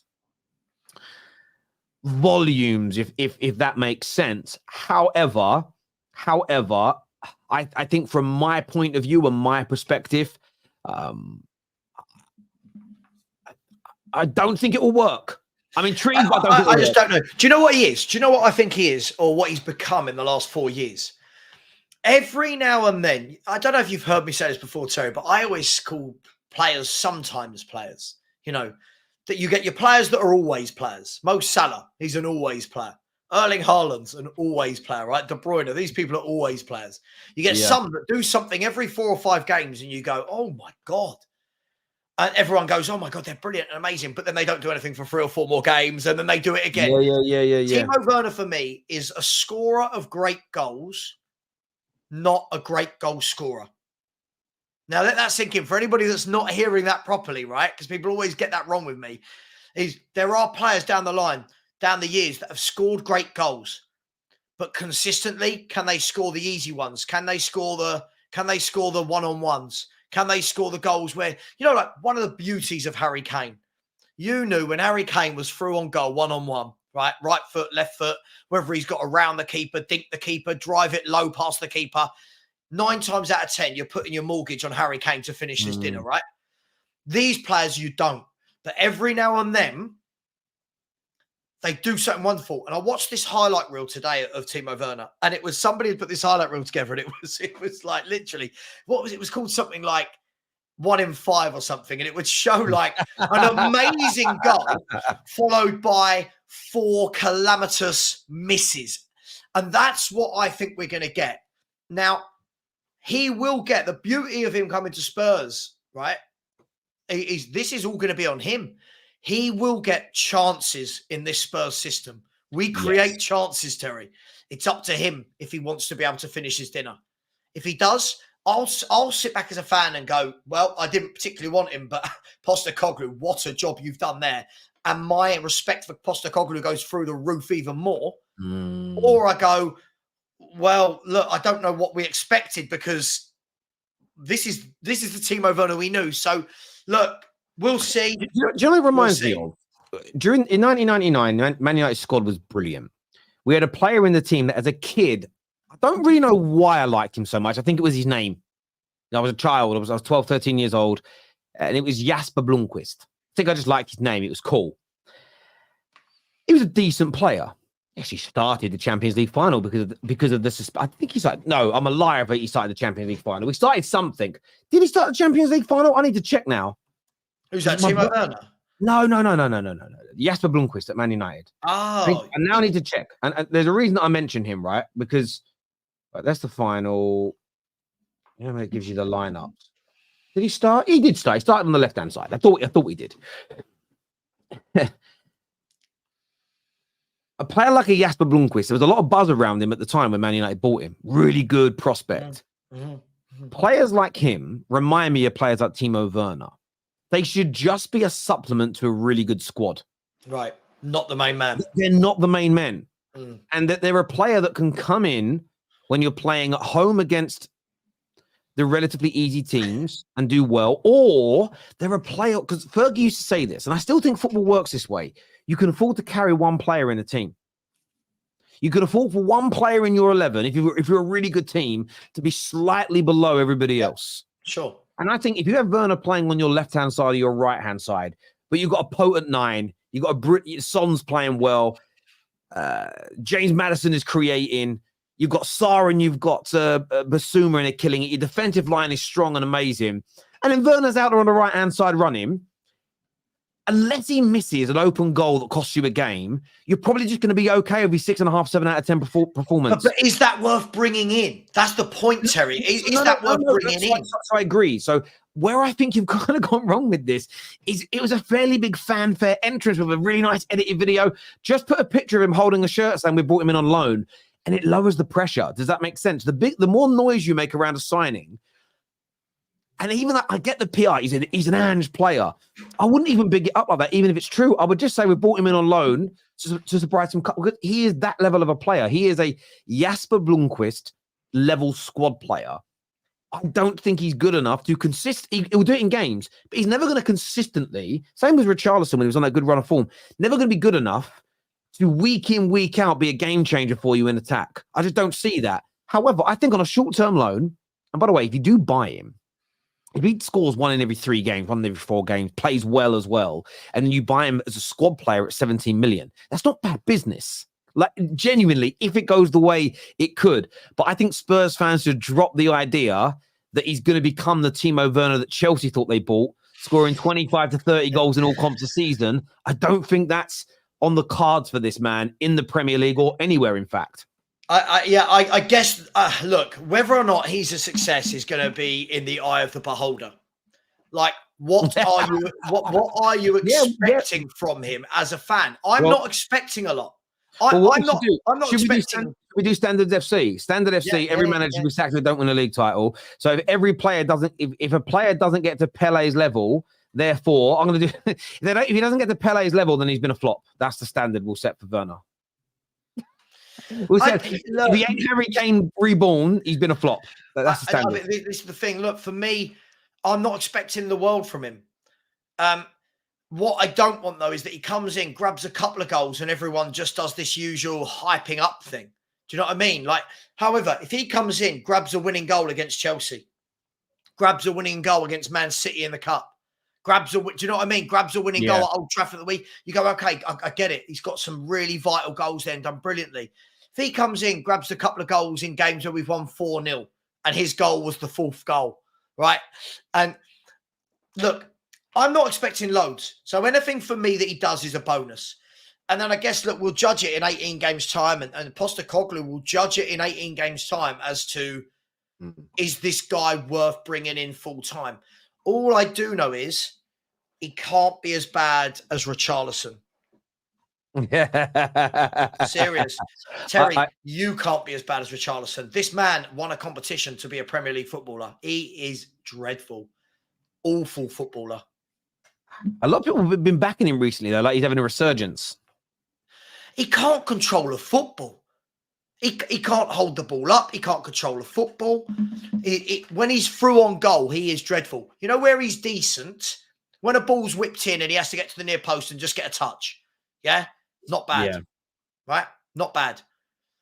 A couple of times against Burnley in the FA Cup the other night, he's through on goal. He's played through lovely, and you're thinking, take a touch out your body and just rifle that in the corner. He can't do it.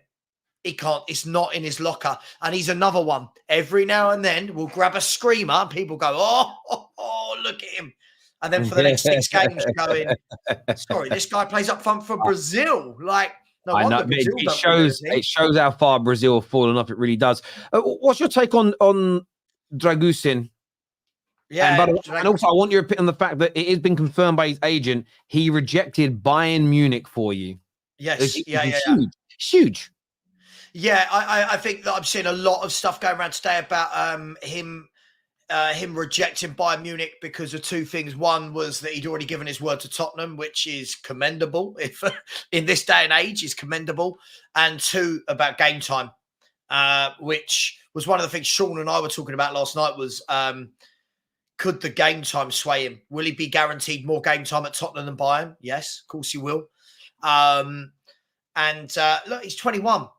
If he wants to go to a Bayern, if he wants to go to a Madrid, we don't know how good he's going to be, but there's still time. He's 21 years of age. So look, he did say no to Bayern and yes to us, and he is at he has just finished at the training ground and passed his medical.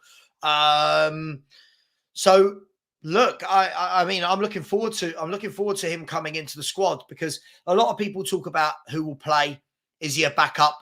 Terry, Spurs, if we want to be a big club, if we want to strive to win trophies, this can't be about who's a backup. This needs to be that you've got Drăgușin, Van de Ven and Romero, and they rotate, right? Players are going to be injured. We've seen that the last 10, 11 games, we've missed Romero and Van de Ven. Drăgușin would have played every one of those games. Next year, we will be in Europe. Mark my words. We will be in Europe next year. Oh, yeah, of course. Right? And we're going to have 55, 60 games. You can't have Romero and Van de Ven only as your 2 centre-backs. So the 3 of them will all get plenty of football. From what I've seen of him, he looks very good. He looks a very good player. I believe he's been dribbled past once all season, and has only got 1 yellow card all season as well, which is good because we've got Romero that will more than make up for any yellow cards that he doesn't get. So I think it's a really good deal. I'm really, really excited about this one. Werner on the fence. This one, really excited about. And hopefully they drop him straight into the 11 at Old Trafford on Sunday. So, oh, yeah, we'll you see. play us, don't you? Jesus, I've kind of been blanking that out in my head, if I'm being honest with you, in this midweek period. But yeah, I think he looks like a really good prospect. I don't know much about him, but I kind of follow the same process for all players I haven't really watched play. Is I'll just kind of look at scouting reports that are older than the links to the club he's gone to. So I'm looking at, there's a lot of good things to read about him, and I think there's a really good prospect, and I think there is some significance there of him choosing you over Bayern Munich. And I get the game time is part of it, and I know he gave the word to you first of all, but Spurs are a big club, and you're doing well in the Premier League. And I think what's really interesting is seeing you guys sign 2 players very early. The jury is out on Werner, there's no doubt. And I remember we had this conversation on maybe 4 or 5 straight facts ago, and your sort of view was very much along the lines of, I just don't want it to drag on until the end. And if, for instance, you see a difference in behavior, then there's change being made behind the scenes. And I think it's those changes behind the scenes that will give Spurs fans like you every bit as much hope of progression as watching Big Ange Postecoglou manage and the team playing the football the way it does. Absolutely, because do you know what? There's only so much a manager can do. The manager's got to be given the tools, and the club's got to act in the right way. And one thing we've seen for years and years and years and years and years and more years on top of that, Terry, is Tottenham in transfer windows, dragging their feet, not getting their first, second, third, fourth, fifth choice, and ending up with somebody we don't want. And apparently, look, it was between Todibo and Drăgușin. Todibo, Coming United. OGC Nice are saying they want extortionate amounts of money. Coming United. Well, Coming United. Yeah. He goes United. He goes I'm only United. joking. I'm only joking. But look, we've got the man. Obviously, there was the panic in our fan base last night. You can imagine that it was Bayern Munich have finally put in a bid, and it was like, oh God, he's going Bayern. And then we all wake up this morning to, here we go, he's going to Tottenham Hotspur. So listen, at the moment, as I've said to you all season, I'm not expecting anything from Spurs this year in terms of winning anything, right? I'm just really happy with the direction in which the club is going. We finally look like we have got everybody on the same page, right? Everything. Somebody telling me to stop complaining about Levy. I'm afraid not. I don't know how old you are, but I've been a fan. I've been a Tottenham fan for 40 odd years, and Daniel Levy has not acted like this for 23 of them. Yeah, so you can't. What the saying that always comes to mind in this scenario is one swift does not a summer make. I think that's the saying. Or one swallow. Like one swallow. Yeah. One swallow. One swift does not a summer make. I'll get the right saying here. Yes. Yeah, no. I hear you, one man. swallow does not make a summer, and neither does one fine day. I think that's the saying. My dad always used to say swift. Anyway, yeah, it's true, and you guys have got to ask for a lot more, but it's a good change. It's now very much about keeping your foot on their necks, metaphorically, and you want more of this moving forward. How do you see the game going Sunday against Manchester United? What's your gut feeling about that match for your boys? As obviously we won't speak before them. Yeah. For some reason, I've had 2-2 in my head.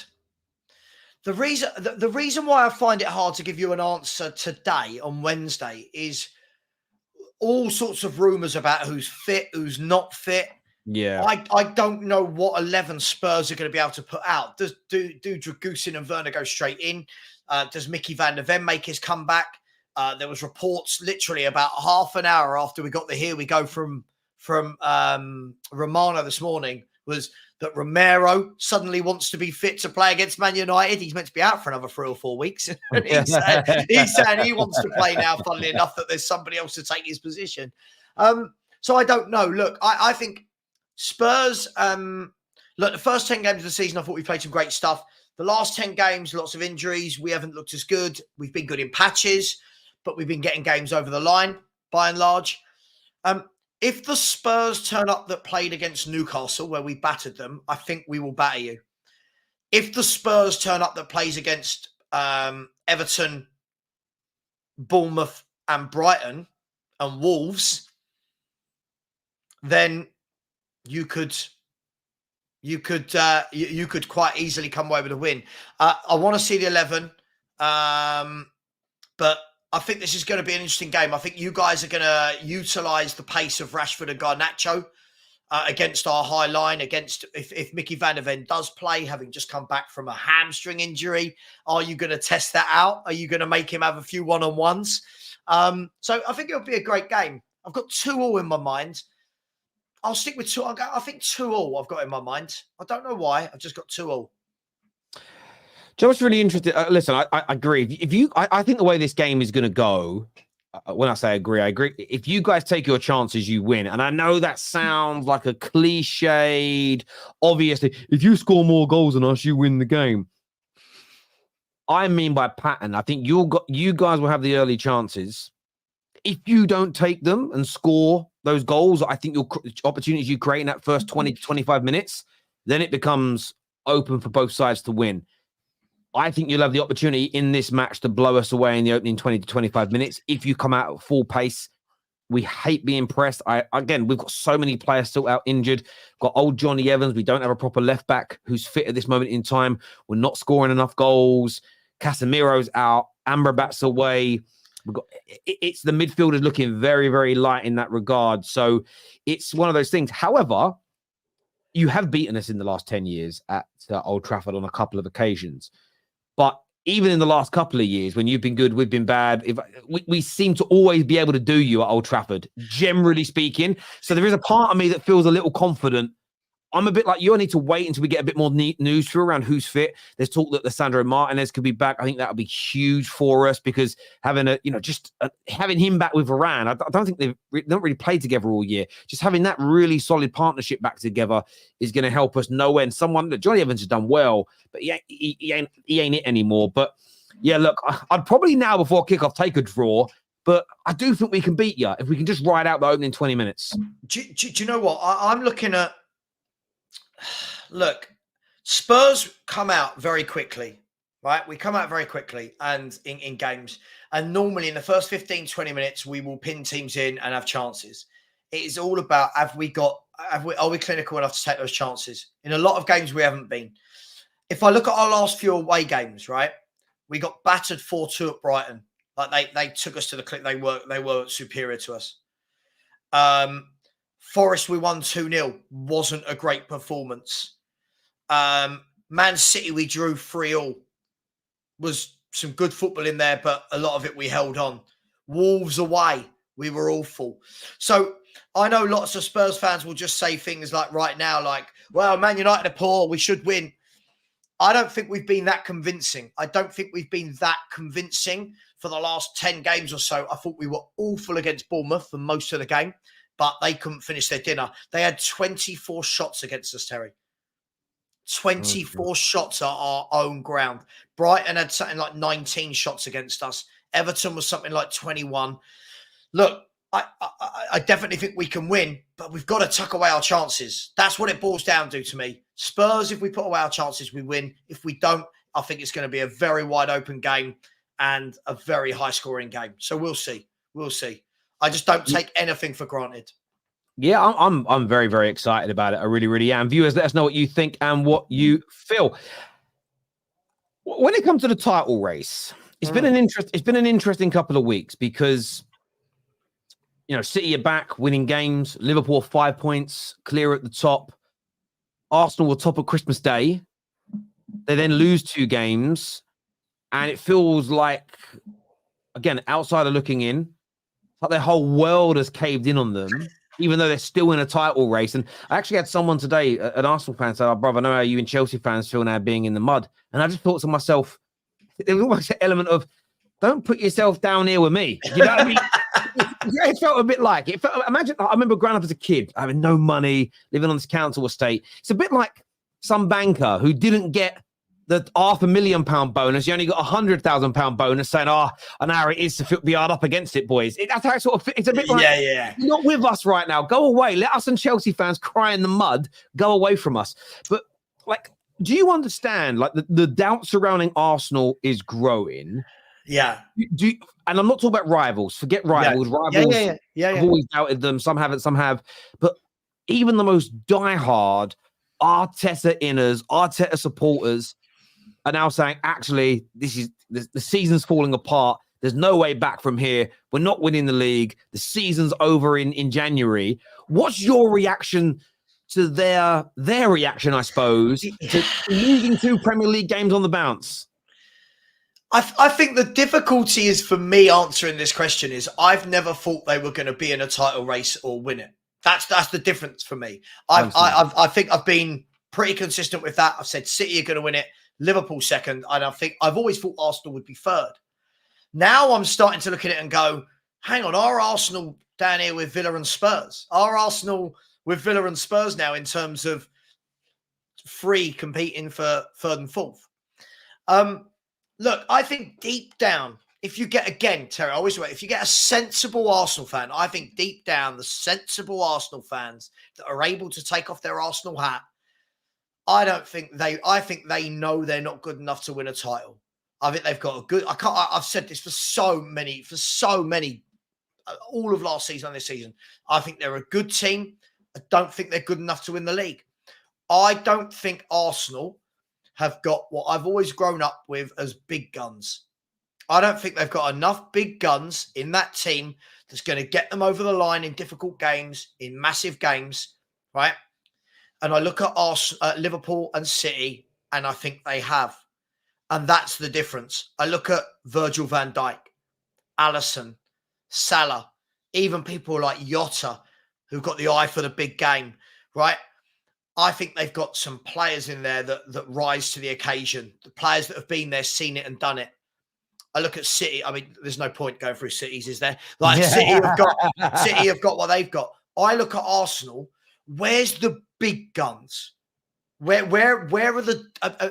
Let me rephrase it. Where are the difference makers? Because last year they didn't have the difference makers to get over the line, and I'm not knocking them. This isn't about me being Spurs. This is factual. They didn't have the difference makers to get over the line last year. I don't see that they've added it this year. They've added a very good midfielder in Declan Rice, but that midfielder is not the difference between you getting over the line in a title or not, right? The difference makers for me are at the other end of the pitch. Haaland is a difference maker, right? Mo Salah is a difference maker. I look at Arsenal and I think they're missing 2 or 3. And I'll go back to what I said. I think they made a mess of their 230 million in the transfer window, did they? 220, something like that. Something like that, yeah. And I look at their squad and I don't think they strengthened it. So I think for me, what you're seeing from Arsenal right now is teams behind them have got better. Liverpool are better than they were last year. Spurs are better than they were last year. Aston Villa are 10 times better than they were last year. And now all of a sudden, you've got those teams challenging Arsenal. I don't think they'll be in a race. I don't think they ever would have been, should have been. And look, it's not all doom and gloom. I don't think they're just going to completely fall away. I think they're going to be in and around where they are now. I think they're going to finish 3rd, 4th, or 5th. But I'm surprised, as a rival fan to Arsenal, I'm surprised that Arsenal haven't, in this window, done what Spurs have done. I don't mean Werner and Drăgușin. That's not what I'm talking about. But for a team like Arsenal, I'm surprised they haven't gone, bang, there you go. There's the new defender we need. Midfield, whatever they need. I don't know. That's up to them. Bang. They've not done it. And unfortunately, you've got a lot of players there that have been really overhyped off of the back of finishing second after finishing eighth and fifth. And people have overrated them. Saka, Martinelli, Odegaard, Jesus, good players. Good players. I don't think they're big enough to get you over the line in a title race. And when I say I think we've got proof that they're not good enough to get you over the line. I think Arsenal need more. Is that fair? Yeah, I think it's fair analysis. It doesn't mean, I know that not every Arsenal fan will agree with you. I think some will agree with you. I think, but it's definitely fair. I sort of look at it. I understand someone like Lee Gunner, someone like Brandon, who comes on our show a lot. Yep. They did not believe they were going to win the league this year. They thought that what they're seeing now would happen at some stage. They'd do well to a point and then it would fall away. So I totally understand them coming out and saying, for want of a better word, I told you this was going to happen. I don't believe in the squad entirely. I don't believe in the manager. It makes sense. The interesting one for me are the fans that have pushed this notion of, I think we'll win the league this year. And I listened, a lot of people call me out, but I've actually not predicted them winning the league. I said I thought they'd come second. I'm now starting to think maybe it's going to be third due to Liverpool looking. I thought Liverpool would make the top four, but they're looking a lot better than I thought they would this season. And I've predicted City to win the league all along. So I didn't necessarily think Arsenal had enough to win the league. Otherwise, I would have predicted them to win the league. I still think they can be in this title race. And that's another conversation for another day in the sense of what do people consider to be a title race? Lewis, who comes on the show, LB, City fan, always says you're in a title race until you're not in a title race. The title race is all season. And I almost understand that I understand that point to a degree, because if you're only 2 points off the top now, you're in that race. It's a marathon. It isn't a sprint. What you're not in is the home straight, maybe at the end. So business end. Yeah, I think it's a bit like the when people say world class, you could get 25 different definitions of world class. And one of the most common ones I get is you've got to be top 3 in that position in the world, which I've always thought was crazy, because what if there's 5 players that are equally as good as each other? Are 2 of them like not world class? Yeah. But what if they're all crap? What if they're all crap, but they're the best in the world in that position? Are they all world class? Exactly. Right. So I think there's an element here, even when it comes down to what is a title race. I've even heard people from the same legendary Premier League teams dictate both different answers what a title race is. Some people like you, it's that last 5 to 10 games. Others, it's the whole season, whatever it may be. But irrespective of that, I think as we get into the last 10 games, I think Arsenal are going to be there or thereabouts. I do. I think that's the only thing I really disagree with you on. I don't think they'll be anywhere near City. If I'm brutally honest, I don't think they'll be anywhere near City. So we can define that. When you say with 10 games to go, you say nowhere near City. What do you think the gap between Arsenal and City will be with 10 games to go? With 10 games to go. So what we're talking about in 8 games time. In 8 games. Yeah. In 8 games. We can't have played 22 games. And we played 22 games this season. You said with 10 games to go. So 10 games to go. Yeah, no, you're right. Yeah. You're right. Yeah. Right. So hang on. Let's go back.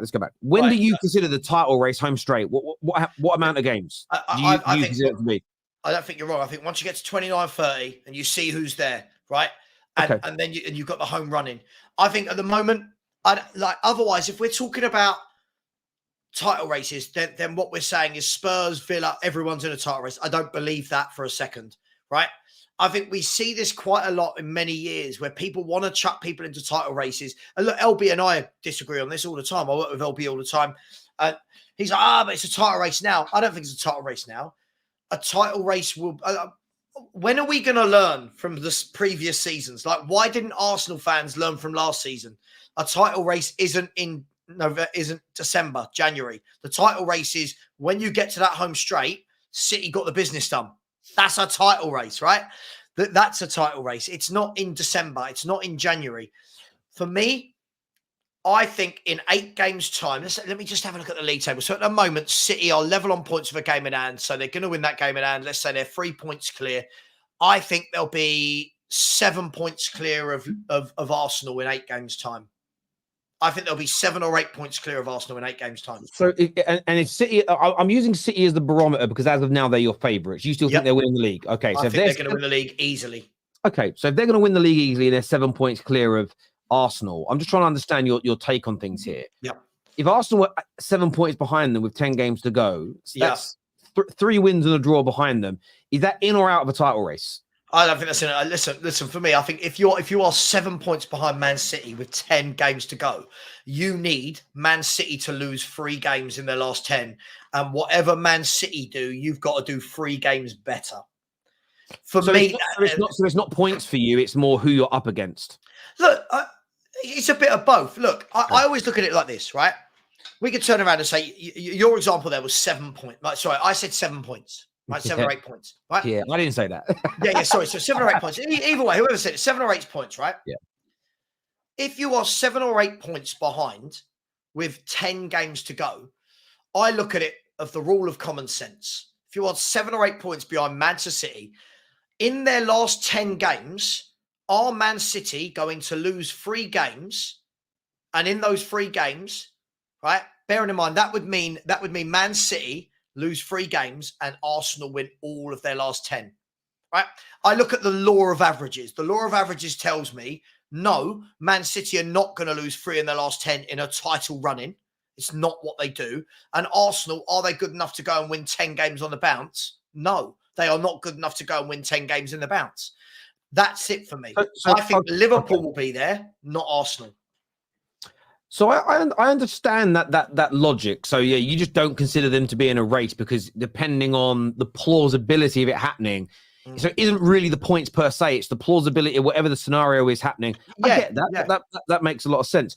How far behind City at that stage do you think Villa and Tottenham will be? I don't know because I'm looking at Spurs games. We've got an awful April. Spurs play all the big boys. Right, hang on. Let me see if I can bring it up, Terry. If I look at Tottenham Hotspur, right, Tottenham's fixtures, right. If so, Spurs have got some games coming up that you expect to win: Brentford, Everton, Brighton at home, Wolves at home, Palace at home, and then when we get into March, we've got. Oh, I knew it would stop. I knew it was going to stop at March. When we get into March, hang on, really quickly. Here we go. We're going to do this, right. So here we go. Tottenham in March have Aston Villa. Then when we get into April, we've got Newcastle away, Man City, Arsenal, Liverpool in a row. Newcastle, City, Arsenal, Liverpool in a row. And the difference for me is those 4 games will be the difference between, for me, how far away Tottenham are or not. Those 4 games. The law of averages says you're not winning all 4 of those games. When I look at Man City, what they've got coming up, look at Man City's next 10 games. Have you seen it? Yeah, I just looked at their last. I looked at their last 10 games, actually. It's Brighton away, Arsenal at home to Villa, away to Palace, home to Luton, away to Spurs, away to Forest, home to Wolves, away to Fulham, home to West Ham. You kind of go through those last 10 games and you think, Brighton away could be tough. Arsenal at home, Villa. I mean, Palace away, that they've got not a great record against them. But at the same time, you can see them winning all 10 because they've done it before. So I get where you're coming from. I do get where you're coming from. Know-how. How to get over the line is the biggest thing in football. Listen, if I'm wrong and Arsenal are there, fine. But what we're seeing from Arsenal right now and what I saw from them in the back end of last season doesn't scream league champions. It doesn't scream we can win a league title. Liverpool are the interesting ones. Liverpool have lost 1 game of football all season. They've won 1 game of football, lost 1 game of football all season. They're going to be the interesting ones. Liverpool there, and the one thing with Liverpool that's different from the Arsenal situation is Liverpool currently have they've got a game in hand, but there is a 5-point gap. So if you're saying Arsenal and City being level on points, game in hand, are going to be 7.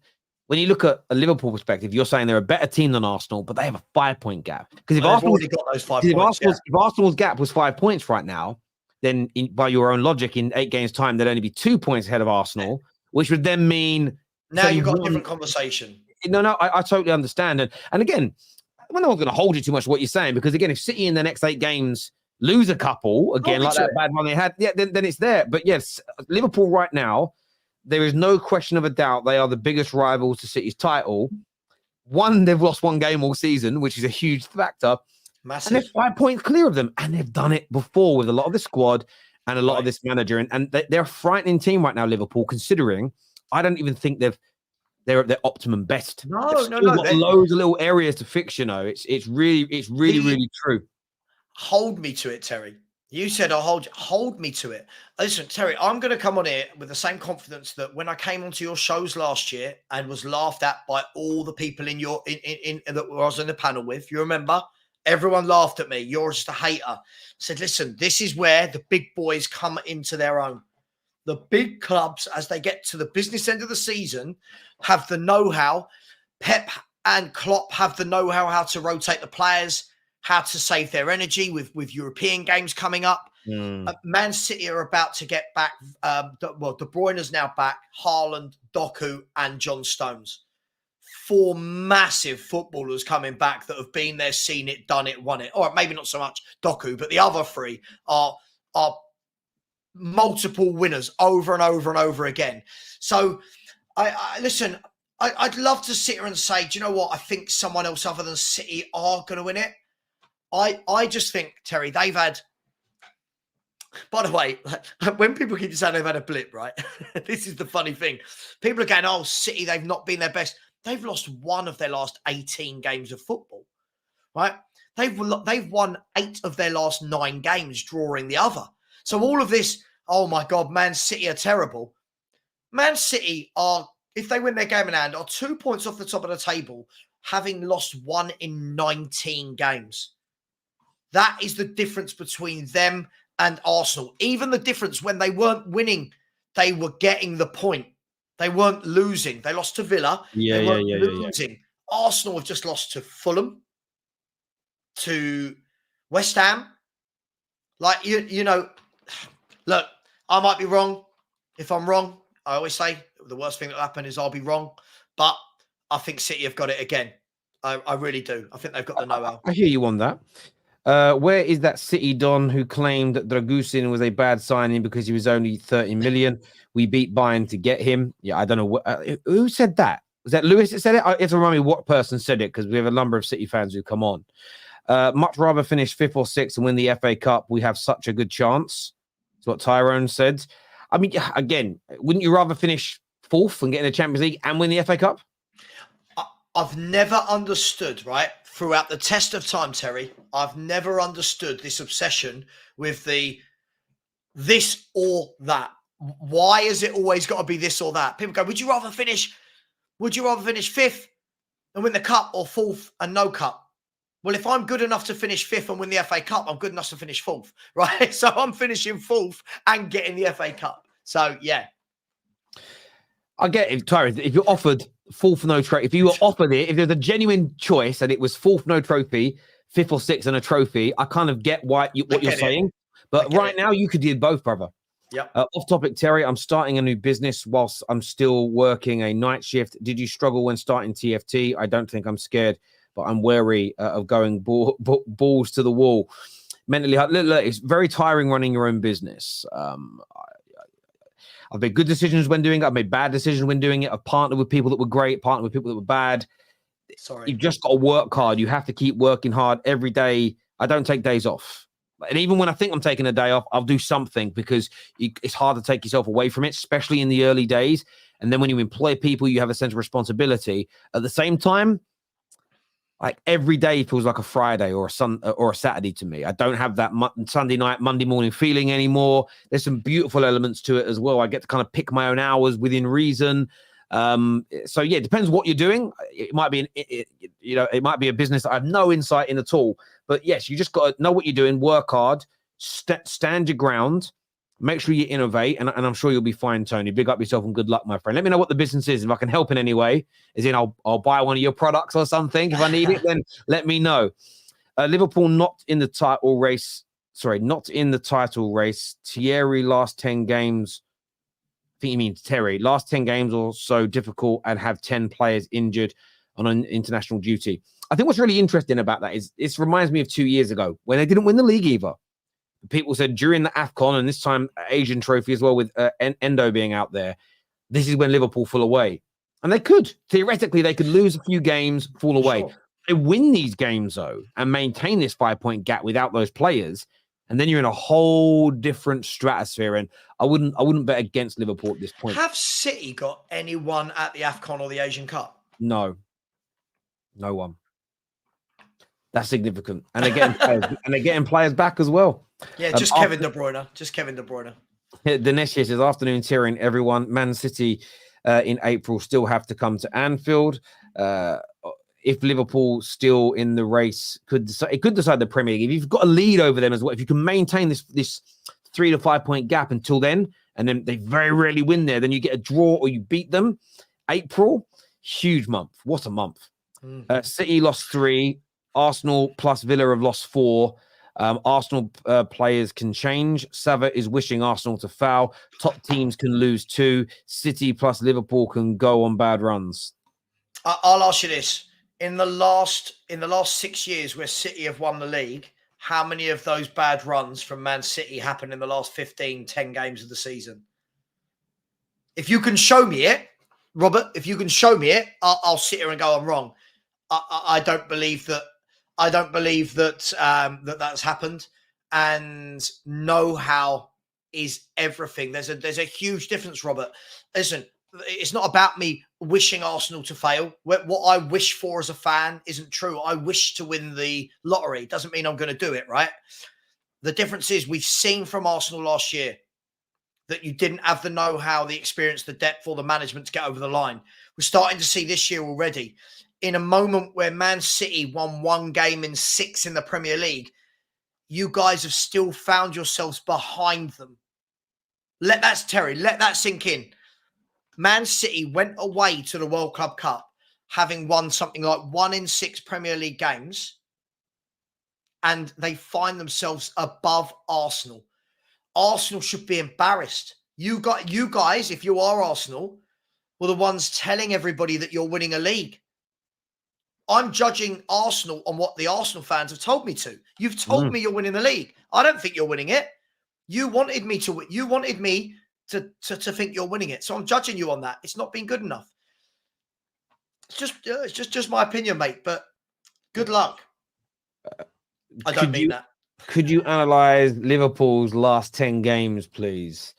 Let's have a little look here at Liverpool's last 10 games. Let's have a little look here. Fixtures. Let's click on this here. So let's load this up. It's from about the 16th of March. So their last 10 games are away to Everton, home to Brighton, home to Sheffield United, then away to Man United, home to Palace, away to Fulham, away to West Ham, home to Spurs, away to Villa, home to Wolves. Again, if you go through the games that you look at and go, tough. Away to Villa, tough. Second to last game. Home to Spurs will be tough. Away to West Ham, tough. Away to Fulham, tough. Away to Man United. We'll see who's our manager and what's going on then, but that is definitely going to be tough still. Invariably is Sheffield United, Brighton at home, you'll win. Away to Everton, tough. So I would look at that and go 4 to 5 tough games in the last 10 there for Liverpool. 4 to 5 tough games, no doubt, in my opinion. So, yeah, look, all the teams have got tough games in the last 10. You can't have 10 Premier League games. That's like a quarter of the season. More than a quarter of the season. You're going to get some tough games in there. It's the way it is. I'm looking at Man City's last. Right. So Man City have a spell, right, where they play Liverpool. This is league, right? So they play Man United at home. I do think they'll win that, though. They play Liverpool away, Brighton, then Arsenal, right?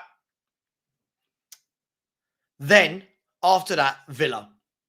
I'm then looking at their last 7 or 8 games. Now, this is where it all clicks into gear for a title-winning team, right? They've got Palace, Luton, Spurs, Forest, Wolves, Fulham, West Ham.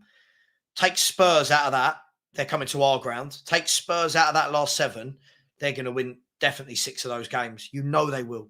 You know they will. I'll put my mortgage on it. You know they will. So it's, are the others capable of doing it? I think Liverpool are going to be very, very close. I don't think Spurs, Villa and Arsenal have enough yet. I don't think they've got enough yet. There we go. You're right. City always come clutch in the back end of the season. Doesn't mean they still can't foul. Yet we're behind right now. Arsenal can have a good run.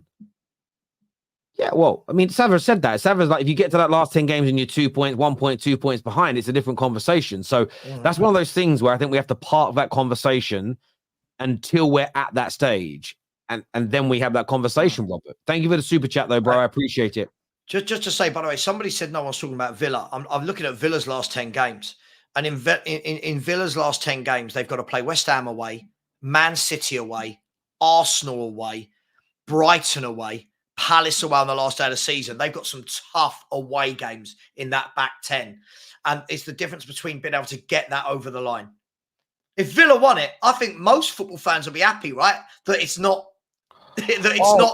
City, Arsenal, or Liverpool. Aston Villa winning it would be my dream, because it means none of my actual rivals, like throughout my life, have won it. City don't don't do the four-peat. City, Liverpool don't equal the amount of Premier Leagues that we've got, titles that we've got. Yeah, I'd love it. Just don't see it. Look, I want to thank everybody though that has tuned into the show today. You're all absolute legends. You really, really are. Thank you to my super chatters. If you haven't hit the like button yet, get that done right now, please. Give that a smash for us. We're back later tonight after the first leg of the semi-final between Liverpool and Fulham. So please make sure you're back then, tuning in, bright-eyed, bushy-tailed, wherever you're watching from around the world. Sav, always a pleasure to speak football with you, brother. Until next time, people, take care. Goodbye. God bless. And we'll see you all again soon. Peace.